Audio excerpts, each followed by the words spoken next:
में होने वाले विधानसभा चुनाव को लेकर सभी दलों के नेता चुनाव प्रचार जोर शोर से कर रहे हैं। इस बीच पीएम मोदी भी चुनावी रैली को संबोधित करने डोडा पहुंचे। यहां पीएम मोदी ने एक चुनावी जनसभा को संबोधित किया, उसकी तस्वीरें भी दिखाएंगे, जहां विपक्ष पर जमकर हल्ला बोला गया है उनके द्वारा।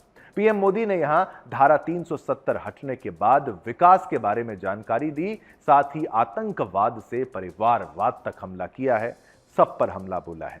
साथ ही उन्होंने विपक्ष पर हमला बोलते हुए कहा, जम्मू कश्मीर का इस बार का विधानसभा चुनाव 3 खानदान और जम्मू कश्मीर के नौजवानों के बीच है। एक तरफ 3 खानदान हैं और दूसरी तरफ सपने लेकर निकल पड़े जम्मू कश्मीर के नौजवान हैं।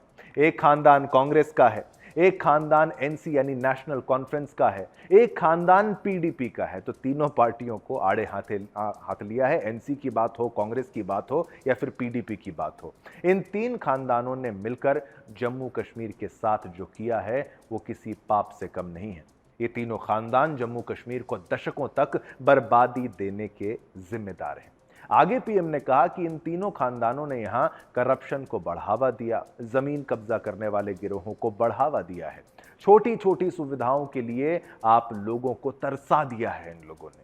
साथ ही इन तीनों खानदानों ने यहां अलगाववाद यानी अलगाववादियों और आतंकवाद के लिए जमीन तैयार की और इसका फायदा देश के दुश्मनों ने उठाया। तो जम्मू कश्मीर डोडा में प्रधानमंत्री नरेंद्र मोदी गरजे हैं और सोचिए, अब ये चुनाव प्रचार के दौरान ये पहला उनका विजिट माना जाएगा जहां पर चुनाव का जो बिगुल है वो बच चुका है और उनकी तरफ से हमला बोल दिया गया है। 3 परिवारों का जिक्र कर दिया गया है, कांग्रेस, एनसी और पीडीपी, और 370 का मामला भी दोबारा से उठता हुआ अब जम्मू कश्मीर के चुनावों की शुरुआत असल मायने में हो चुकी है। जब प्रधानमंत्री वहां पहुंच चुके हैं डोडा में, उन्होंने चुनावी उद्घोष कर दिया है।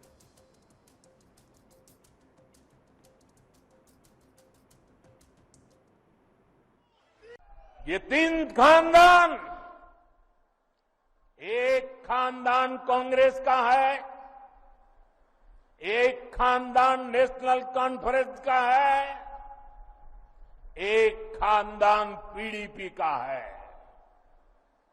जम्मू कश्मीर में इन 3 खानदानों ने मिलकर आप लोगों के साथ जो किया है वो किसी पाप से कम नहीं है।